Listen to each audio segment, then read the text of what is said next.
Two, 1, 2.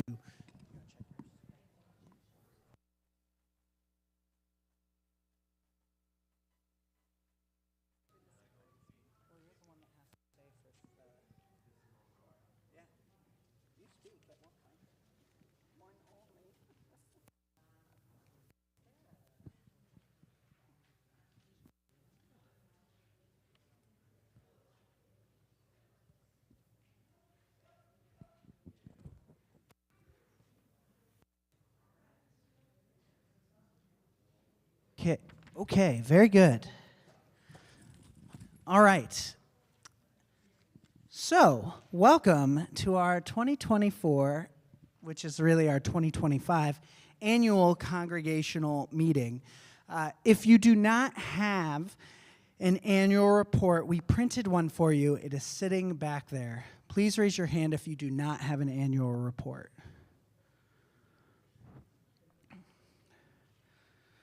Everyone has one. It's already getting off to a better start than the first year, or last year. What?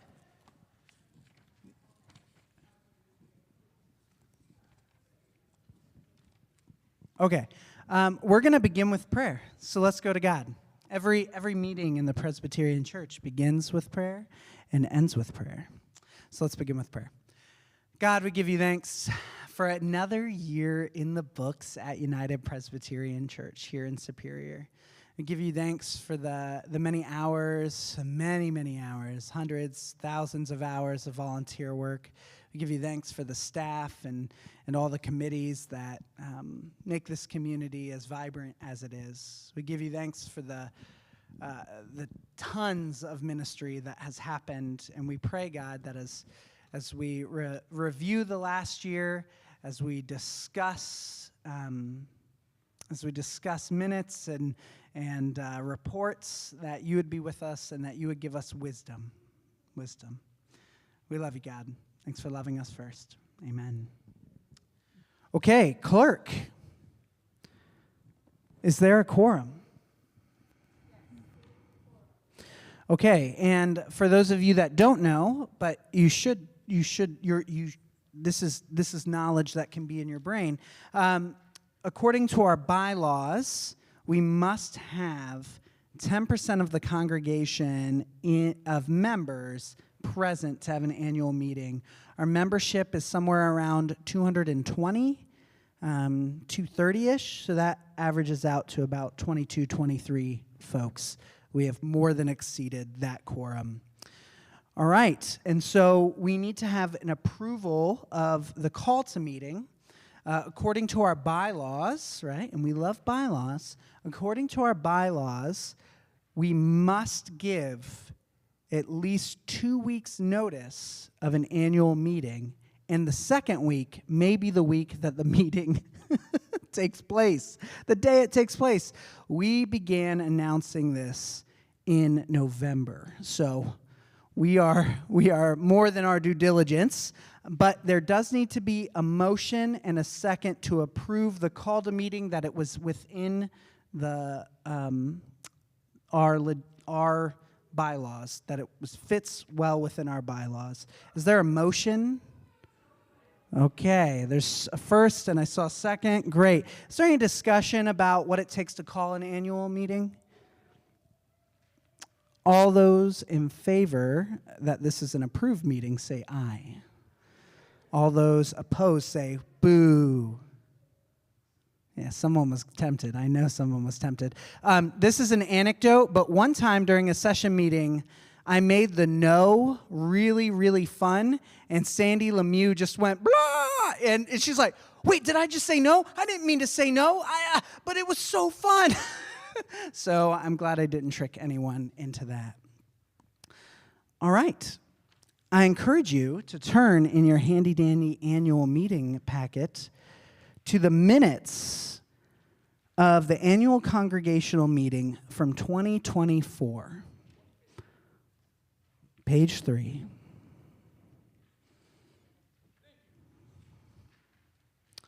You just take a look at those. These have already been approved by session, so this does not need Yes. So these are the minutes of our last annual congregational meeting, okay? And so all of the goings on at that meeting that had substance, not my bad jokes or anything like that, all of the things of substance go in here. So, for instance, we go over the different reports, we vote on who are our deacons and our elders, all of those good things are in there. And last year, the congregation allowed for the session to approve the minutes instead of having another another congregational meeting to approve those minutes, or doing it here so as to have clarity.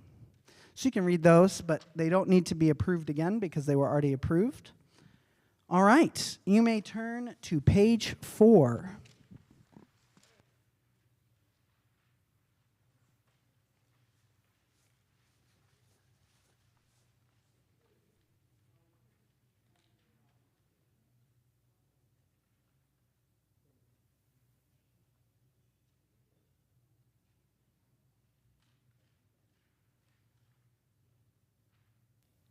All right, I've already made my first mistake of the meeting, so your pastor is a human being. We actually still do approve them, but we don't have to have another annual meeting or another congregational meeting to do that. So we can do that here. So is there a motion to receive those minutes, or are there edits or corrections to be made to those minutes that you notice? Okay, there's a motion. Is there a second? Okay, there's a second. Is there any discussion about these minutes? All those in favor say aye. All those opposed say boo. Oh, Ryan said boo. Got one. Okay, now we can move to, into the meat and potatoes, or if you're Laura, the vegan meat and potatoes of our meeting. And I will remind you, when we're voting, members of the congregation are ones that can vote. Okay, so if you're a full member in good standing, you are able to vote. All right, so statistics on page 4. Here you'll find members who passed away, as well as the new members we received over the year. We'll see baptisms, confirmands, folks who graduated. I have a correction. Laura Foote graduated.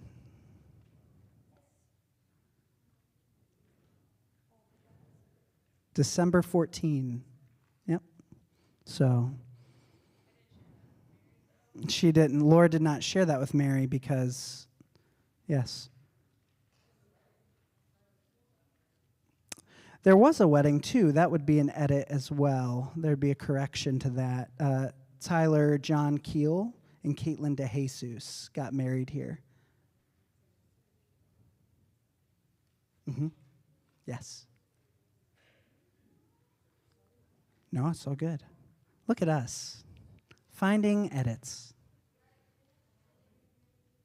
Yes, Marion Lanigan also got married here this year. Marion Lanigan.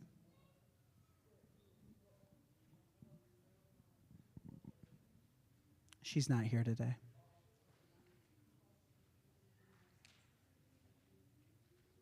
It's okay.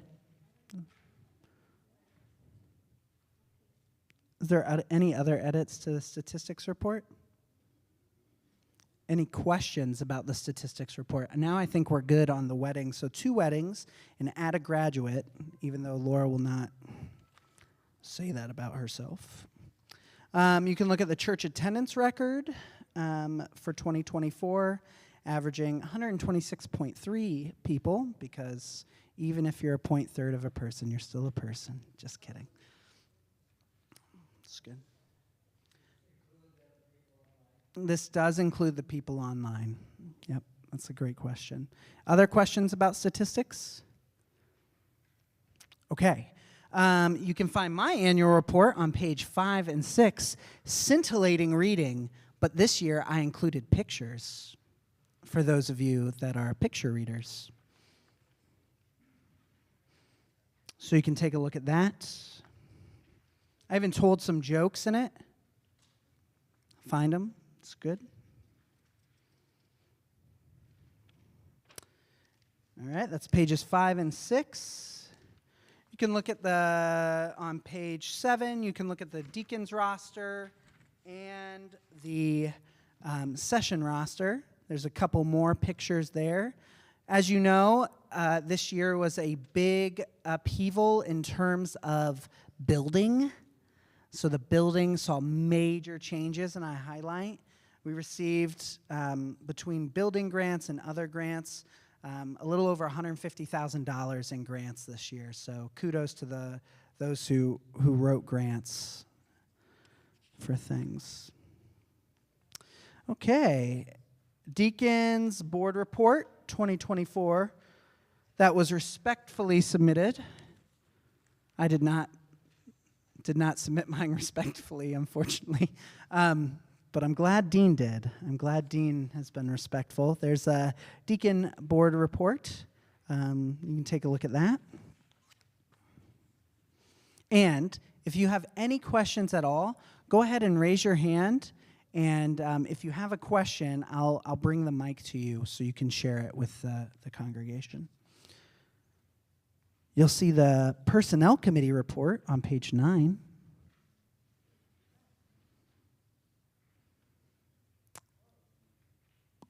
Some highlights there. We did hiring. We transitioned one staff to remote work. That was big. Hosted a staff appreciation dinner. It was nice. Fellowship and outreach. Oh, and that was respectfully submitted as well. I love that. Okay, yes, Jan. She was. That would be a correction to our personnel report, Ephraim and Jeff. And I'll let you say it in the microphone, so. Kathy Hecht was hired as the financial secretary this year. Jan speaking. It's a technical thing, but we always usually say our names before we speak. So personnel will make that change. So Kathy Hecht was brought on as the financial secretary. It's great. Fellowship and Outreach Committee report, also respectfully submitted by Debbie Bergstrom. Look at all the respect in the room. That's great. That's great. Lots of amazing things that happened. We had our annual progressive dinner between the Leshaks and the Nobles and the Hecks. That was great. Had a neighborhood night out. We did dragon boat races. This was a wild year, y'all. A wild year. We also have pickleball up and running wildly, and played in our first ever sand volleyball league as a church, playing in the bar league. So that's kind of great. Okay, page 10. Unless there are comments, concerns. The spiritual formation report is page 10 and 11. Lots of pictures on this one. I like the pictures.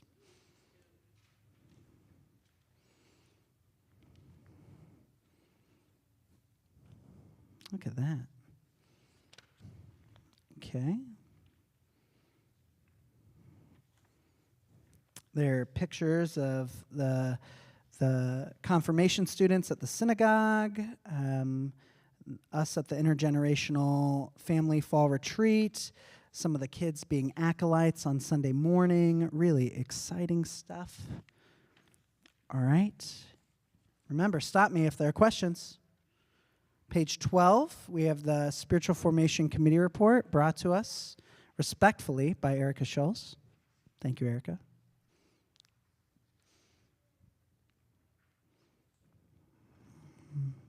Okay. Then we have the Technology Committee report.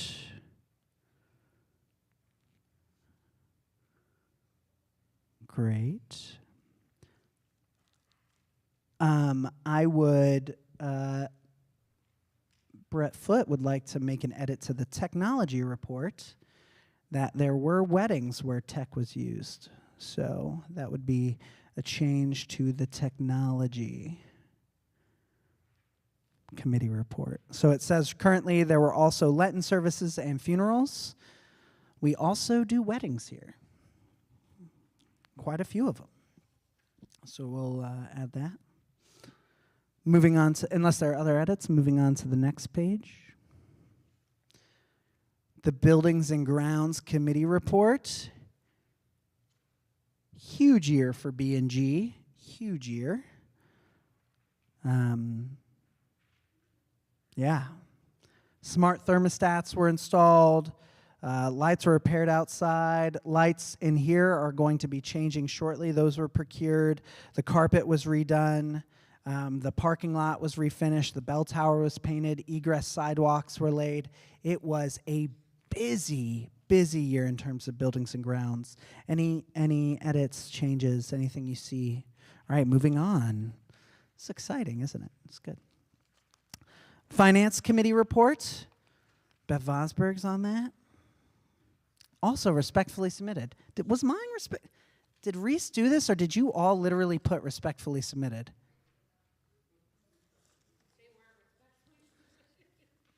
I wonder if mine was not respectfully submitted. Okay. Yep. All right. Music director's report. Not respectfully submitted. Jane. You dirty dog, you. All right. So you see that. And then we'll move on to the Presbyterian Women Financial Report and the PW report in general. Any questions about the powerhouse known as PW? Powerhouse, PW. There were quilts donated, quilts sold, all kinds of great stuff. Huge fundraisers. That's great. Questions, edits, changes? All right, you can look on page 17 in the standing committees roster of 2024. These are the folks that are engaged in the work of the church on the committees. Are you and you don't see your name there?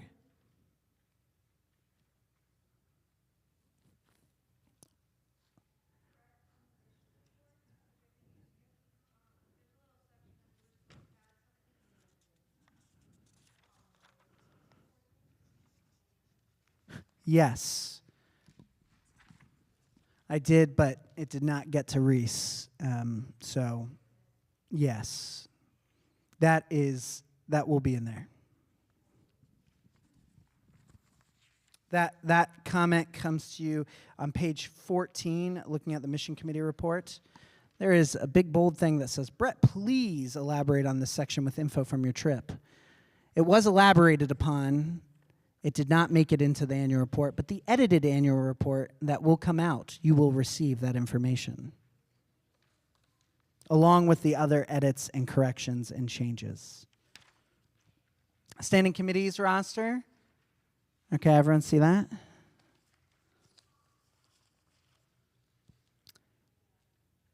The annual unit charter agreement from our scouts. That's an organization report. That can be found on page 18.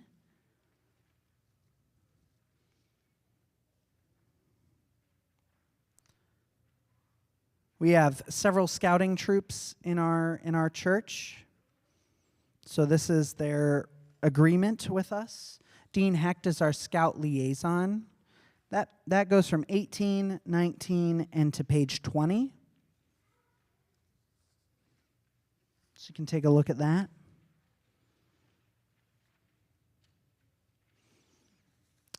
And then if we get to page 21, you see Ephraim and I flexing our muscles. It's not a joke. You actually do. Pay attention. Look. That's the outside group and building use. Our building has seen increased use every year for the last 5.5 years. that I've been here, and that continues to be the case. Most notably, sports teams using our facility regularly. So there's that. Questions, comments, concerns? Page 22.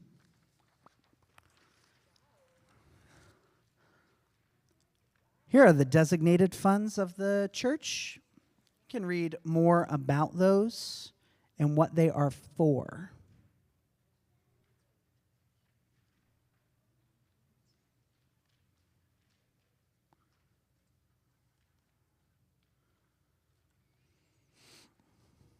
Any questions about the designated funds of the church? A little description below each of them.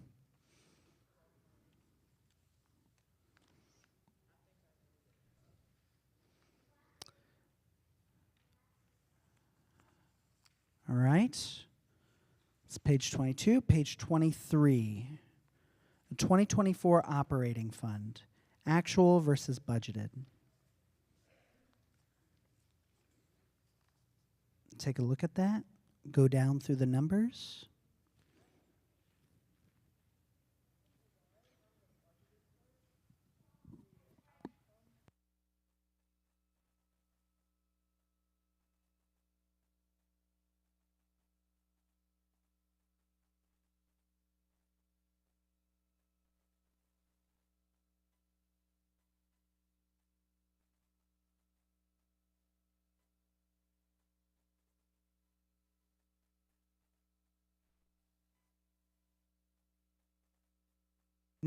Any questions?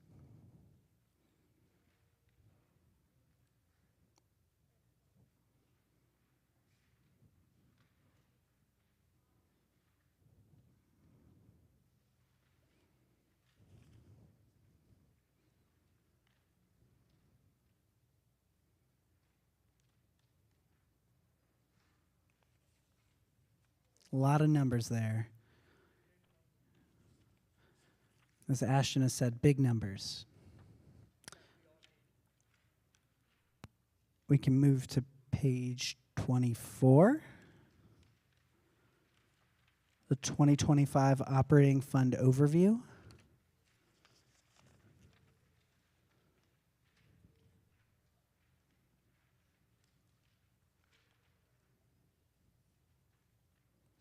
You can see the income versus expenses.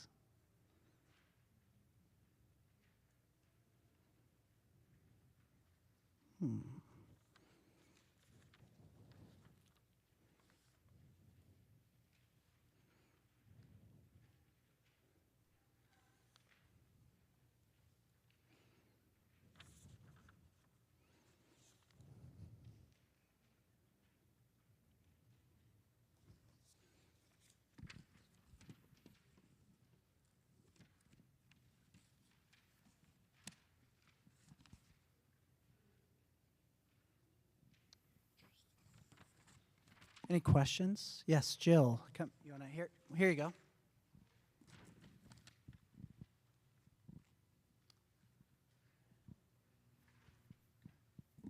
I was just wondering if there's a breakdown for the pastor and staff salaries and benefits. Like, we have yours, but all the other staff.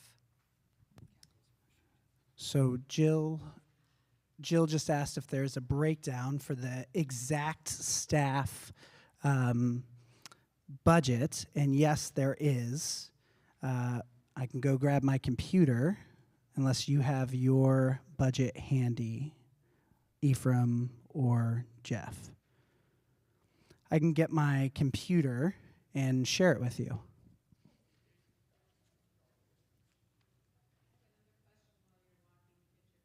Yes.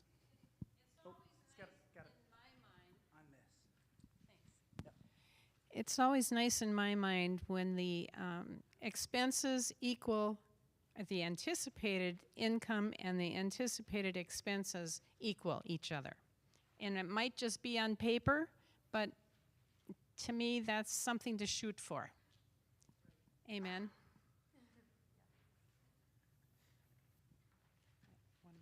Anybody else have anything to say? I just want to comment that I think that, I believe, am I right, that that number 228, not 200, is not the only income stream. It comments on that below. I don't think that counts money in the designated funds. So I think that's one reason it doesn't equal the bottom.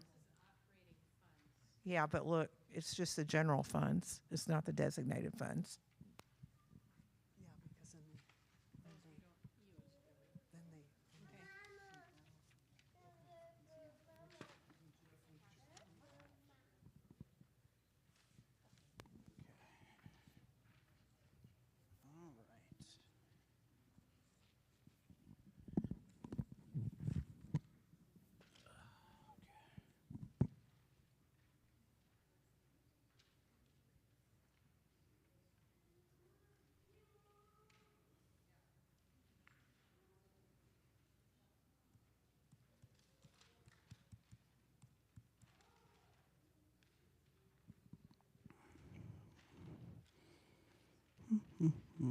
Here we go.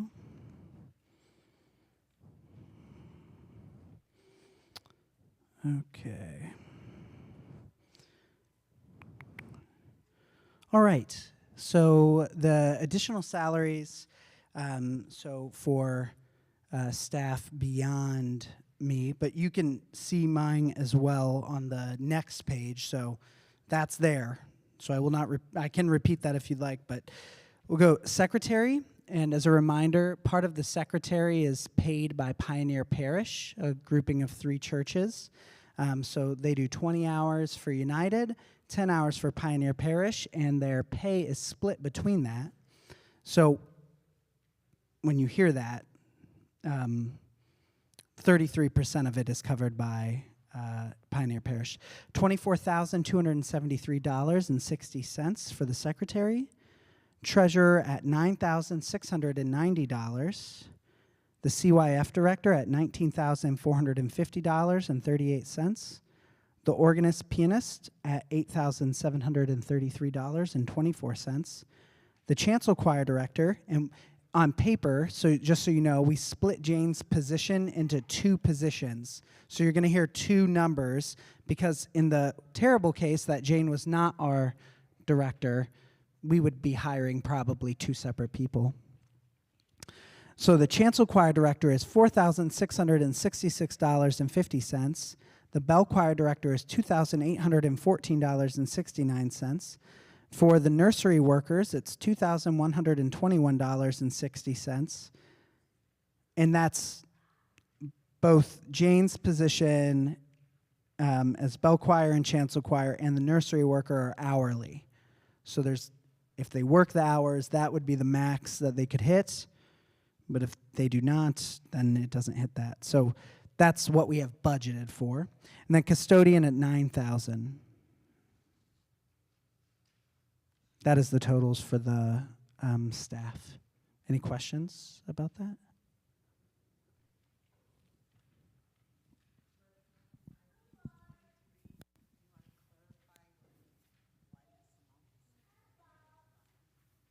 Yeah. Bev just asked if we could go back to page 23. To clarify numbers at the bottom. So it's actual versus year-to-date budget over a year. And so in 2024, that's your actual versus year-to-date budget. So we actually spent less than we budgeted, but it's still, in actuality, we brought in less than we anticipated. Does that make sense?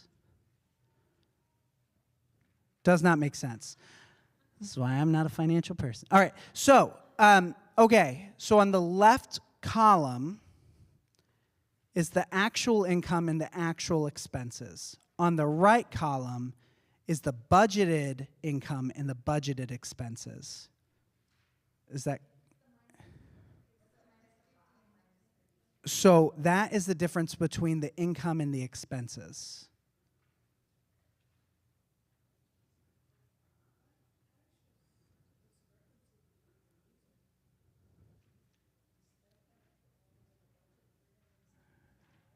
Okay, wait. So if you have a question,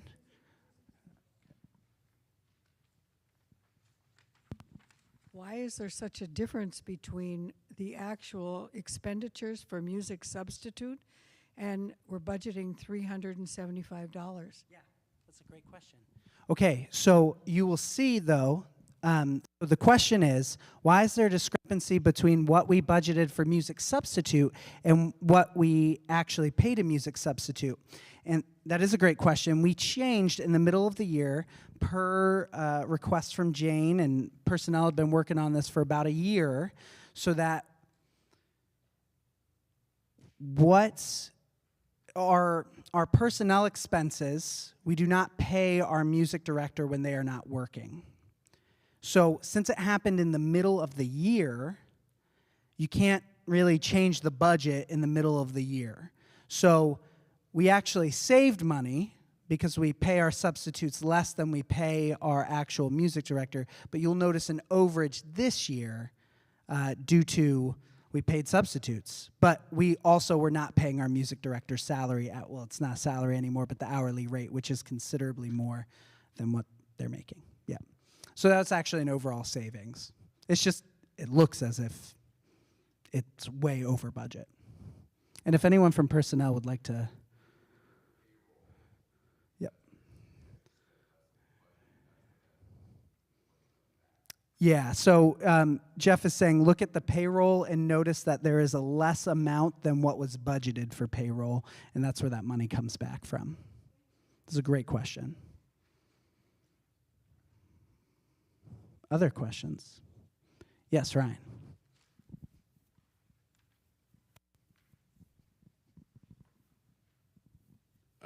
See, we budgeted, the budget was negative 32 and we ended up negative 50. Do we usually run at a loss? Yeah, that's a great question. So we budgeted for a negative 32, and we ended with a negative 50.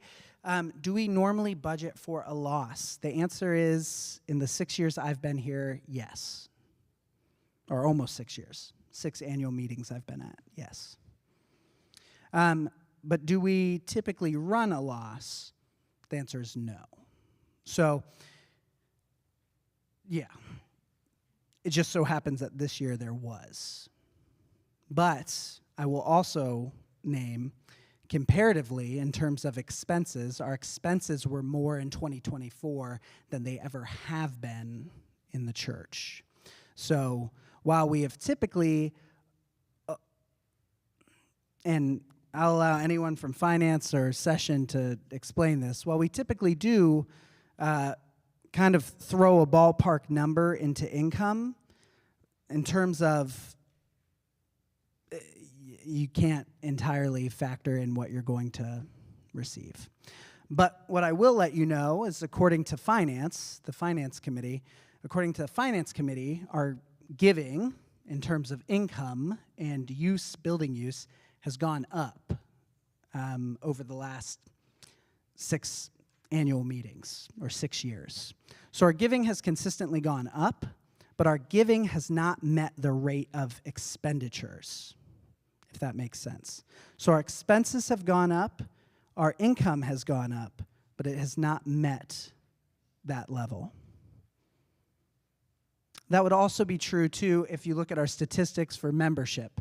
Our membership has gone up, our giving has gone up, but our expenditures have gone up. Would anyone like to clarify further? Or ask another question?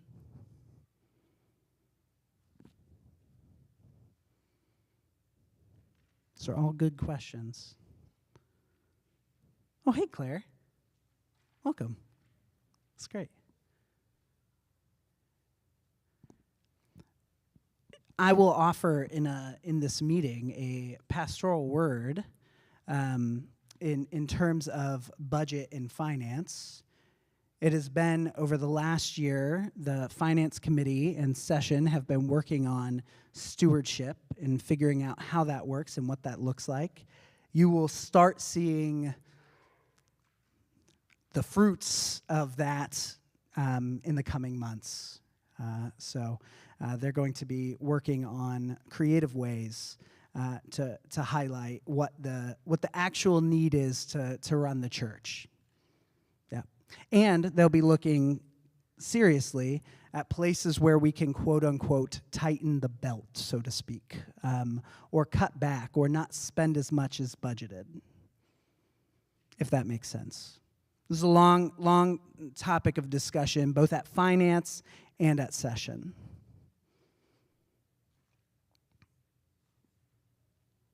Other questions?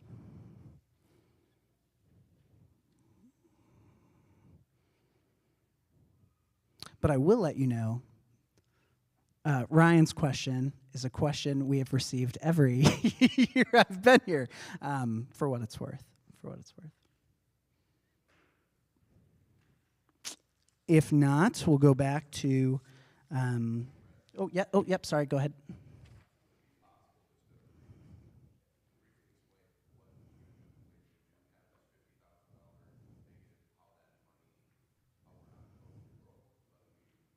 Oh, yeah, okay, yeah, that's probably helpful too. Okay. Jeff wanted me to explain, so if you have a negative 50,000, aren't you totally broke? The answer is no. We are not totally broke. So there are multiple funds that we use to operate the church. And I'd encourage you to go back to page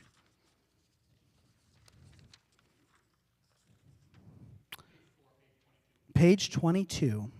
Go back to page 22. So several years ago, in 2021, it was a master plan by myself and several others to tie kind of one hand behind our back in terms of budgeting, so that we took the building fund, which is typically used for things that if something broke or if there was an upgrade to the church, we took that building fund and we restricted it, that we could not use that building fund for nickel and dime purchases, right? And so if something is to come up, we're going to pay for it out of the general fund or the Erickson fund or these things, and we're going to start budgeting for that reality. So in 2021, you saw the budget increase exponentially for our building and ground costs because that building fund would not be around forever. So we wanted to have a 5, a 10-year, a 20-year plan when it came to the building. So that building fund then received monies from the capital, that building fund turned into the capital projects fund, and that capital projects fund receives money from the endowment, the dividends. If you take a look at the endowment number, that endowment, it's not actually, that's the ending point of it, what it was in December. It is essentially basically $500,000 now. So the capital gains off that can be spent every year for special mission projects. We divert 30% to special mission projects, and then we divert 70% in preparation for that time when we might need a new roof, or with the big HVAC system thing goes. Well, you will be happy to know, because we did that, we can pay for our roof outright next year as its time has come. But that also means that we take on an extra burden in doing that. And so one of the nice things is Session has the ability from time to time to kind of backfill some of those projects, maybe one time, as well as cover special mission projects that we might do as a church with that 30% funds of the capital gains that goes to it. So is there money in the checking account? There is a considerable amount of money in the checking account. And if that was as clear as mud, you can tell I definitely went to seminary and not business school. But does that answer the question about how, and so in one sense, over the last few years, we've made it harder for ourselves to quote unquote pay our bills and made things much tighter. But in doing so, we set aside a considerable amount of money to do big projects that normally churches have to take loans out for. So, does that make sense? We've tried to be financially smart about going about things, and as you know from managing a household, it's a difficult process. So, yeah, any other questions around that? So, there's just, I hate to say that there's lots of little funds that we use for different things, but there are lots of little funds that we use for different things, and we have to get creative sometimes to do it, and we do it. But that's why, for us, if we're going to continue to tighten the belt, and we are going to in this next year, we're going to take a critical look at all of the work our committees do and how we might fundraise maybe in a different way. We've just got to be intentional about that work so that we can, in my opinion, what I'd like to do, because I like 5, 10-year, 20-year plans, ensure the financial success also of the church, as well as the missional success of the church. Yeah. Other questions?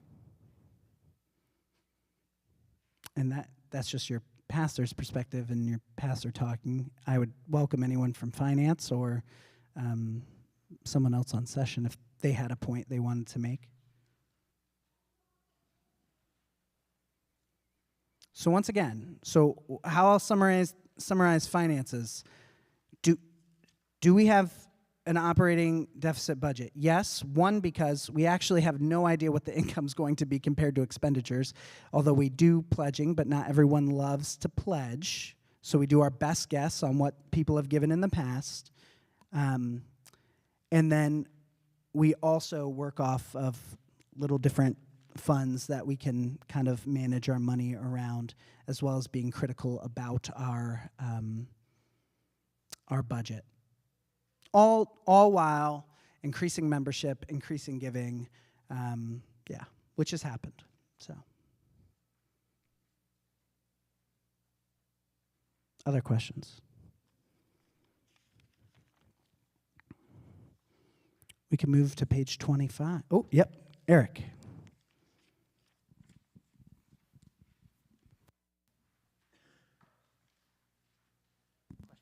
Brett, would you say that it's important that people prayerfully consider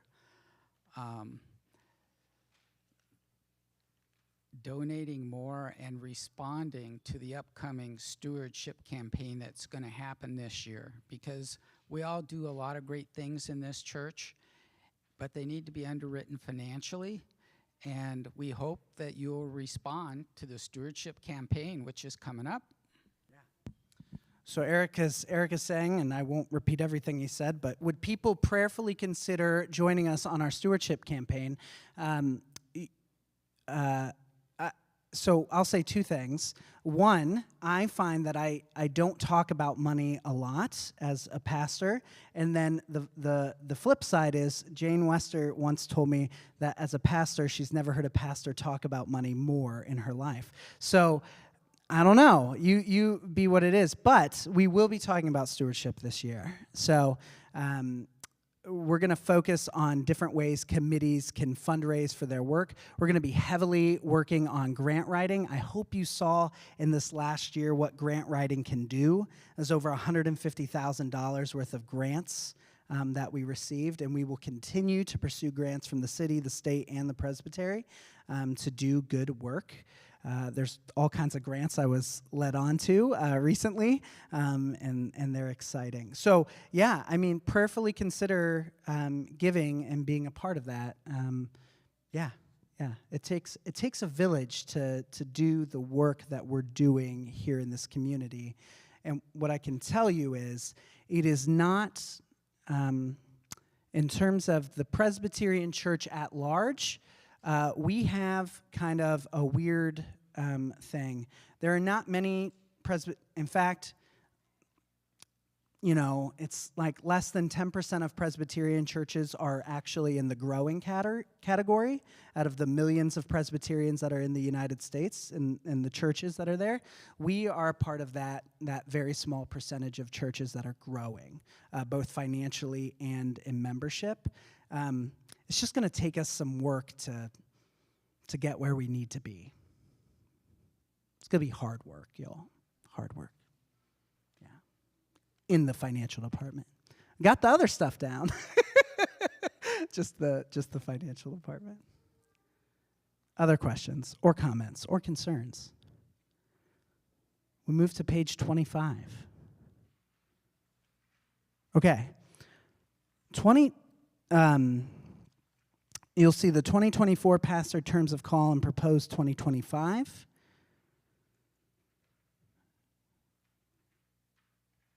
So you can see everything in there in terms of my terms of call. I'm happy to, because Christy is not here, I'm happy to answer any questions about it. But I want to remind you, Presbyterians as a congregation vote on two things. They vote on who their pastor is, and they vote on who represents them. And those kind of go hand in hand because pastors are simply elders. They're not the main leader of the church. They're one of the elders that leads the church. And so you vote on me every year if you would like me to continue in my call. So, yes, Laura. Okay, so in confirmation, we're learning about Presbyterian governance. So can you explain why you get voted on every year? And then can you also explain what happens if the congregation decides to vote you out? Okay, this is what comes up in confirmation. Okay, so here's the really cool thing. Every church gets a pastor in a different way. So Methodists, a bishop appoints them. Episcopalians, a bishop appoints their pastor. Even Lutherans, a pastor is dropped on your doorstep, so to speak. But Presbyterians do it different. How many of you have heard of online dating? Raise your hand. Seriously, raise your hand. You've all heard of online dating, right? Not Cliff. Cliff's been out of that scene for a long time. That's right. All you spouses out there that raised your hand, shame on you. Unless you met online dating, shame on. Just kidding. Okay, so the Presbyterian Church has an online system that's a lot like a Match.com kind of deal where pastors put themselves out there. They have a whole profile. Churches put themselves out there, and they get matched, right? Through a system or through cold calling or all kinds of good stuff, right? And yeah, that's essentially how it works. And you go through a series of interviews. In other denominations, you don't do interviews and things like that. But what that means is in the Presbyterian Church, it takes a lot longer to call a pastor. So Methodists, you lose a pastor, you get a pastor. In the Presbyterian Church, the average wait time for a pastor is about 3 years. Not because there aren't a bunch of pastors out there. There are pastors looking for jobs. But like in anything in life, that first batch of candidates you receive, well, the perfect one can't be in that batch. And they've done statistics and shown all that stuff. So you go through a series of interviews and you get picked, and then you preach, and the congregation votes on you. That's what happens.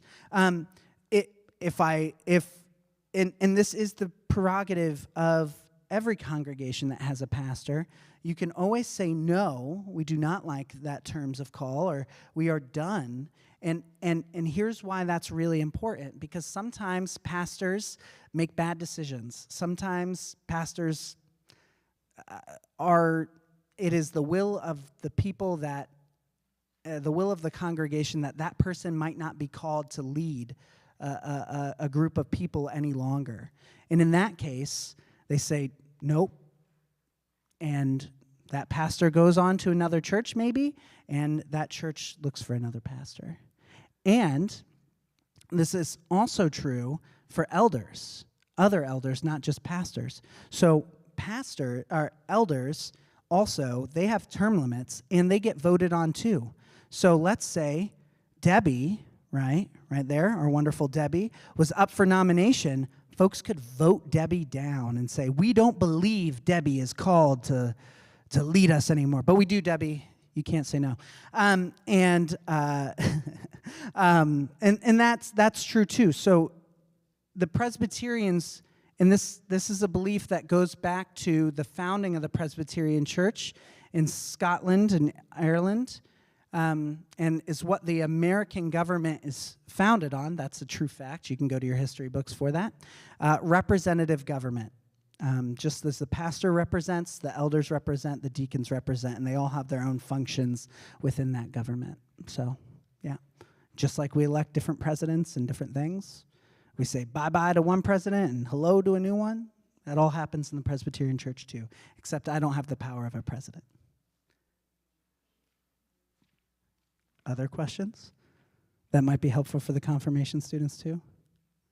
Any questions about my terms of call? No? Yes?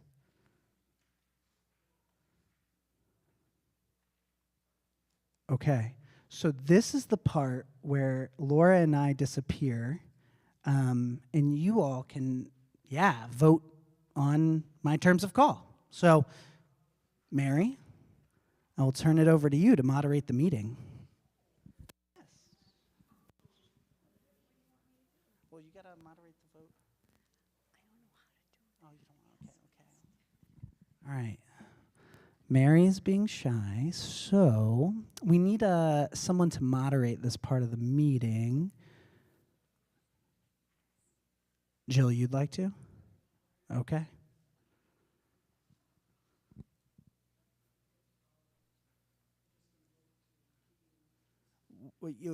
It's voting on the proposed terms of call for 2025. And you must ask if there's discussion. Yes, okay.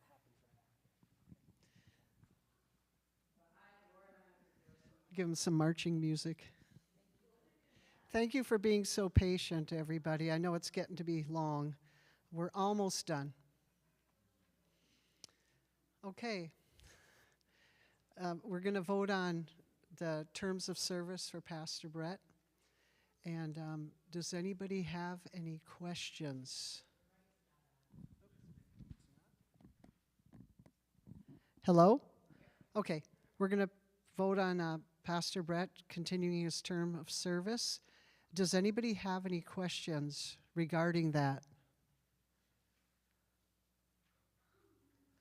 Okay. Kathy? Okay, Kathy makes a motion that we accept the terms of call, and we got a second and a third and a fourth and a fifth. Okay, remember you have to be a member to vote. All members in favor say aye. And all those opposed say boo. She's not a member, she don't count. Anyway, all right, I guess we can bring him back in then. Okay, thank you, Kathy, and thank you, everybody. So I will go get him. We only have a couple more things to do. We have to do nominees for deacons and elders. Can you go find Pastor Brett? Ryan, can you go find Pastor Brett? Huh? Yes. Okay, I am part of the nominating committee. And I'm really excited for some of the new people that we're going to vote on to do it. And welcome back, Cotter. That was quick. Everybody's getting hungry, Brett. Anyway, I was going to start with the nominations of deacons. Deacons. Okay, yeah, we can. Yeah. Okay. Well, I guess the first question is, am I still a pastor? Oh, yeah. Okay, great. Thank you. That's good. Whew. All right. I jokingly say, but it's absolutely serious. My job literally does come up every year, so I think it's good to know I'm on for another year. That's great. Okay, so now we move to the last but very most important part of our thing before we go to our coffee hour, and that is our nominations for our elders and deacons. And we'll begin with our deacon nominations. So, for our deacons, we have a full slate of deacons. We have Tyler Brew to serve a 3-year term as nominated by the nominating committee. We have Kayla Johnson to serve a 3-year term as put out by the nominating committee. Why am I missing one in my head? We have Barb Granquist to serve a 3-year term as nominated by the nominating committee. And who was the last one I had? Oh, yeah. It is you. It is. And Jackie Vannert to serve a 3-year term. Now, so that is a full slate. So let me say this one more time. Tyler Brew for a 3-year term, Jackie Vannert for a 3-year term, Kayla Johnson for a 3-year term, and Barb Granquist for a 3-year term. Hey, Bev, can you go sit down there really quick? Okay, you can lay there. That's fine, as long as you lay down. Okay, so we have to ask for nominations from the floor, and I have to ask 3 times, okay? According to our bylaws and according to the Book of Order. So we do have a full slate, but are there any other nominations for the office of deacon? Yes, Kathy. 4. And we have 4. So we have Kayla Johnson, Jackie Vannert, Barb Granquist, and Tyler Brew. So are there any other nominations for the office of elder? A deacon. Sorry. Just kidding, y'all. Is there any other nominations for the office of deacon? Okay, that's 3 yes. All those in favor of those 4 serving in the office of deacon at United Presbyterian Church say aye. All those opposed say nay. All right, it's unanimous. Tia is locked out. If someone could get Tia, it is very cool. Thank you. And then someone hit the bell in the office. All right, for the office of elder, do you want to? Okay, great. Because I'm obviously doing a poor job, but Jill is the brains. And Jill is and you should know this, I do not pick the elders and deacons. That is the work of the nominating committee, because pastors should not pick the people that... Okay, for elders, we have nominated Melinda Yingling and LaShawn Rush. And then Karen Johnson, who's not here today, she's going to continue on. So it's for a 3-year term. And so I'm bringing before you, is there any other nominations for elders at this time? Okay, yeah. Are there any, so we have 3 elders. Are there any other nominations from the floor? There should be 4 elders.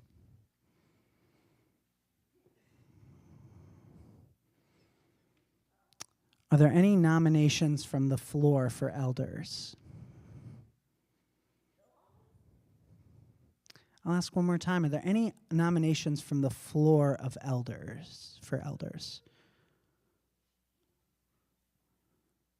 Okay, so if we vote, we can vote on an incomplete slate, quote unquote, and that's not a problem, but we will have another congregational meeting to place the 4th person when the time comes.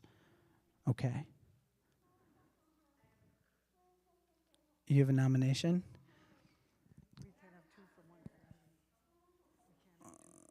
We could, but that doesn't...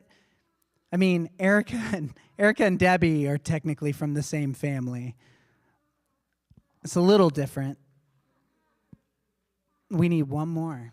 I thought Becky... What?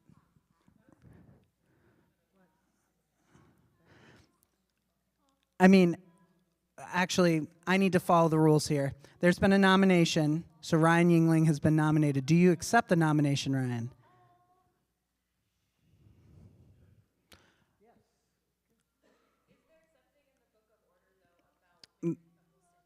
There is nothing in the Book of Order about married couples serving together.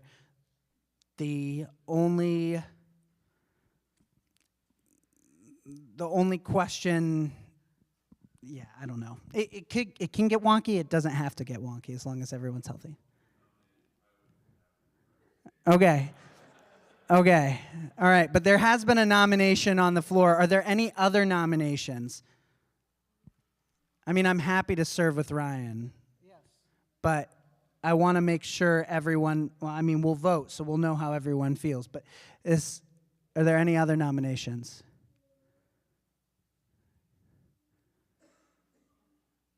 Okay. Okay, Kathy has one. Want me to run it too?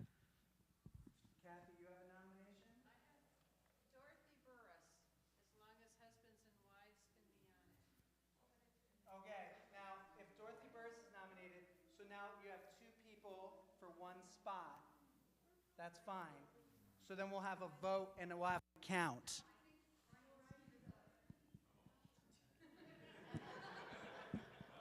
That's not how that works, Ryan. Unfortunately, that's not how that works. You cannot revoke your nomination once you've accepted it.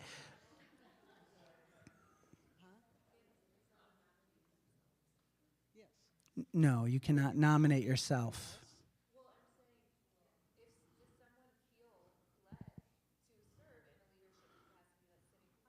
Okay, that's a great question. Does someone, so Laura brings up a point. Does anyone feel particularly led to serve as an elder that's sitting quietly that hasn't had someone tap them on the shoulder? Yeah, because sometimes you can feel the Holy Spirit leading you to be in leadership, and being on session is a really incredible opportunity, and I can't read minds. So, Jackie, let's answer Jackie's question. Yes, Jackie? What does an elder do? What does an elder do? Yes. Wait. Yes. No. There's not. But it's a 3-year term. It doesn't have to be a 3-year term. It can be a 1-year term. Let's go back to Jackie. So Jackie's question, what does an elder do? An elder leads the church spiritually, whereas the deacons lead the church's physical ministry. So deacons reach out to the homebound, the sick, those in need. Elders are overseeing the different committees. Mm-hmm. Correct. So there have been 2 nominations, and that's plenty sufficient, and I have asked, although one is like, well, I'd pull my name out. But that's not how that works, unfortunately. We will vote. So Jill.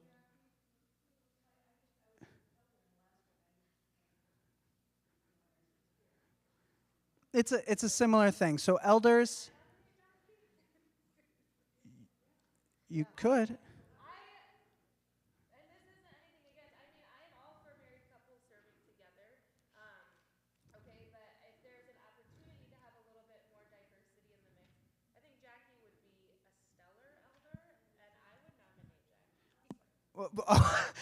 We don't second nominations, but I love that. I love that. Jackie, do you accept the nomination? An older elder. So I'll take that as a yes. Okay. That would, yeah. I mean, then we wouldn't. But there are now 3 nominations on the board. This is how this works, y'all. So there are 3 nominations. I swear to you, we're going to get to coffee hour. Becky is looking at me like, get out of the way of the food and the drink and the things, Brett. And I am the, not the cheermeister, I am the uncheermeister right now. So, sorry, Becky. So what we'll do is we vote. And I want everyone to close their eyes, okay? And Mary is going to count as we vote.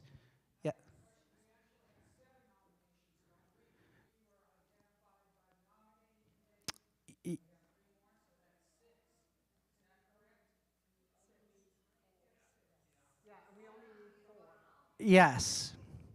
So we're going to vote on these one at a time in the order that they came. So yes.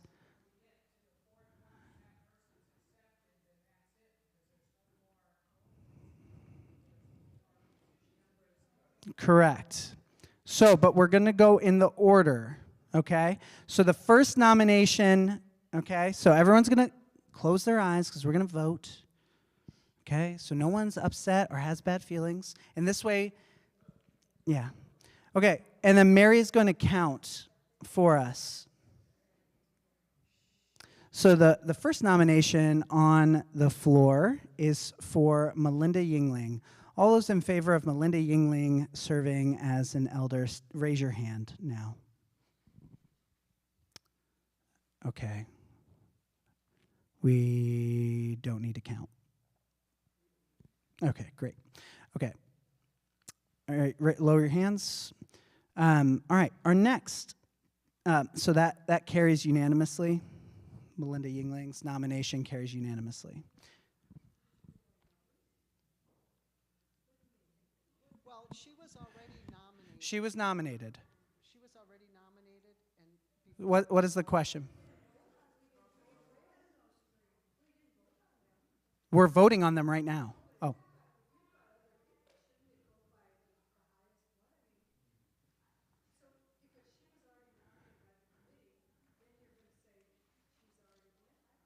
No, I'm not. So what I'm saying is if people, okay, so let's pause.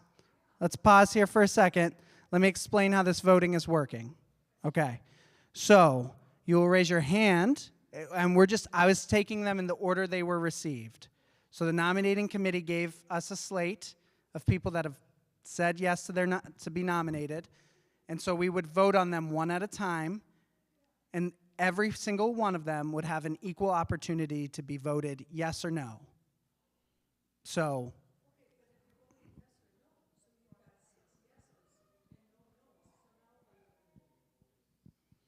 if you have 6 yeses, so at the 4th one, it stops. If that 4th person is voted unanimously in. We could also do ranked-based voting.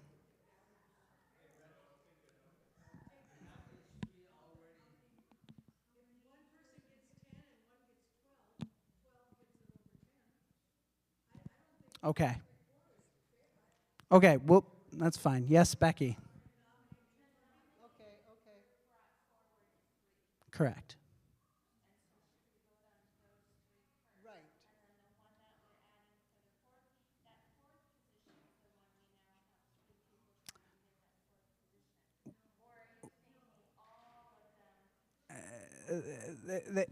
Becky is suggesting that we do a ranked-based vote on all of them. So I'm totally okay with that. We'll count for each person. Okay? Okay. So, okay, I'm going to name all the candidates. We've never had this problem in the history of the church, which is a great problem to have. Yes.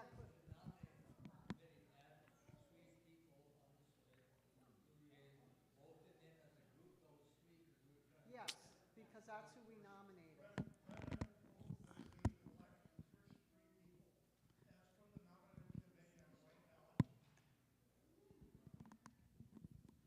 Okay, so there's a motion on the floor. Okay, there's been a second. So the motion and the second was we accept the first 3 nominations that we received from the nominating committee as in a single ballot, and then do rank-based for the rest. Yep. Is there any discussion about that? That's already been seconded. The Book of Order does not tell us how to vote on our elders, just that the majority, whoever receives the majority of votes, is the person elected. I know Robert's Rules of Order. So Robert's Rules of Order means that we have a motion and a second, and now we're in the discussion phase of that. So Robert's Rules of Order just tells me how to run the meeting, not the... It tells me the order of the voting and how to take the votes in a sense, but okay, so there's a motion and a second. The motion that is on the floor to be discussed is that we accept the 3 names that the nominating committee in one single ballot that the nominating committee presented to us as one ballot and vote on that, and the other 3 nominees will do ranked-based voting on those 3 other nominees. Is there any discussion on that? Yes, Dean.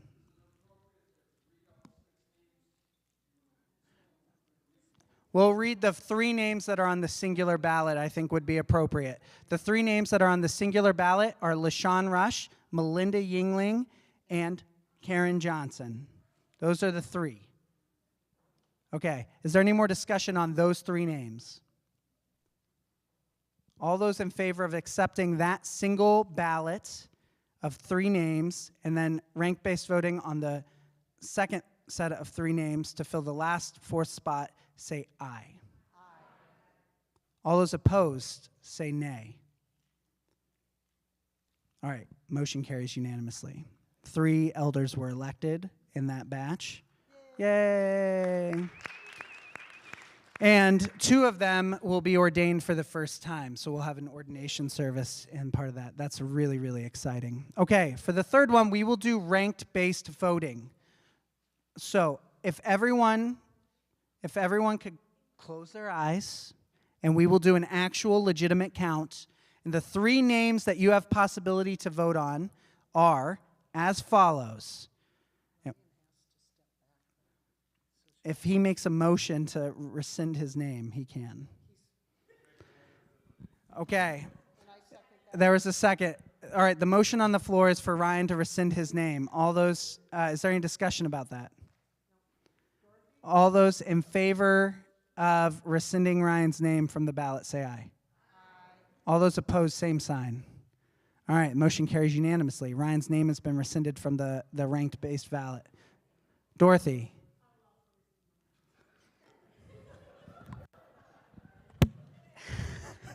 Okay, is there a second to Dorothy rescinding? All right, Acacia, okay. Is there any other discussion on Dorothy rescinding her name? All those in favor of Dorothy rescinding her name, say aye. Okay, all those opposed, same sign.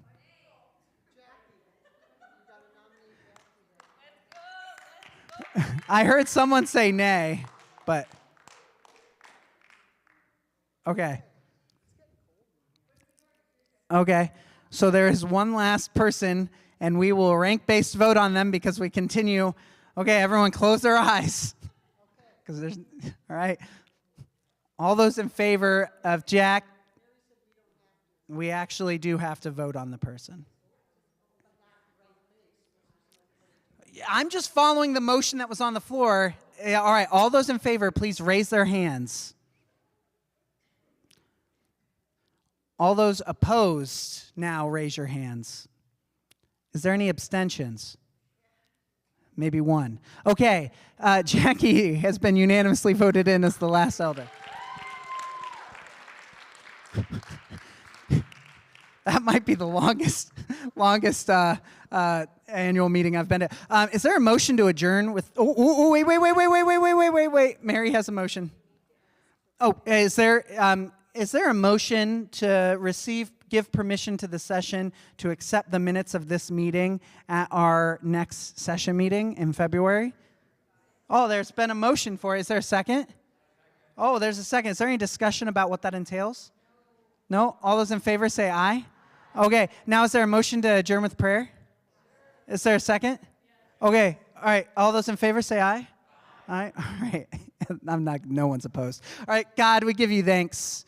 We give you thanks for the messy work of the church. We give you thanks for Robert's Rules of Order. We give you thanks for rank-based voting, confused voting, all of the voting in between, and even the rescinding of nominations.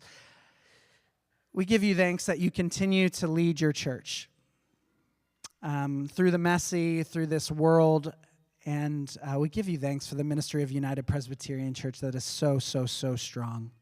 Amen. Oh, Laura has an announcement. She's fast. So coffee hour today is a group effort.